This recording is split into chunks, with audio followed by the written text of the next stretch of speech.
বিদেশি ব্রিগেডে পরিবর্তন, ইউরো কাপকেই পাখির চোখ করছে মোহনবাগান।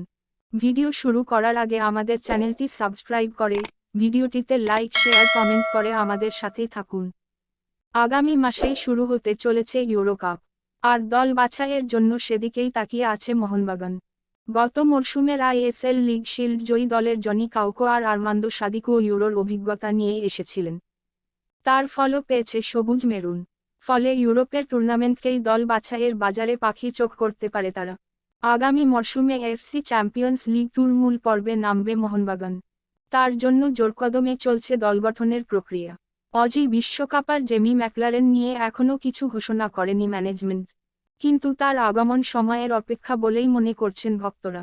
বাকি বিদেশির ক্ষেত্রে আসন্ন ইউরো কাপে নজর রাখছে থিঙ্ক ট্যাঙ্ক।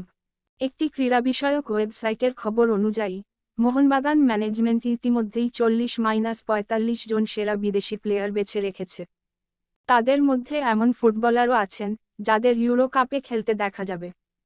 যদিও কোনো নাম সামনে আনা হয়নি, তবে বিদেশি নির্বাচনে একেবারে নতুন মুখ খুঁজছে, যারা এর আগে ভারতে খেলেননি।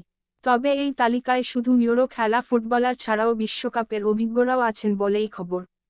এর আগে ফিনল্যান্ডের জনি কাউকোকে দেখা গিয়েছে সবুজ মেরুন জার্সিতে। মোহনবাগানের সাফল্যে গুরুত্বপূর্ণ ভূমিকা ছিল তার। গত ইউরোয় 3টে ম্যাচে বদলি হিসেবে মাঠে নেমেছিলেন কাউকো। অন্যদিকে আলবেনিয়ার আর্মান্দো সাদিকু 2016 ইউরোতে গোলও করেছিলেন।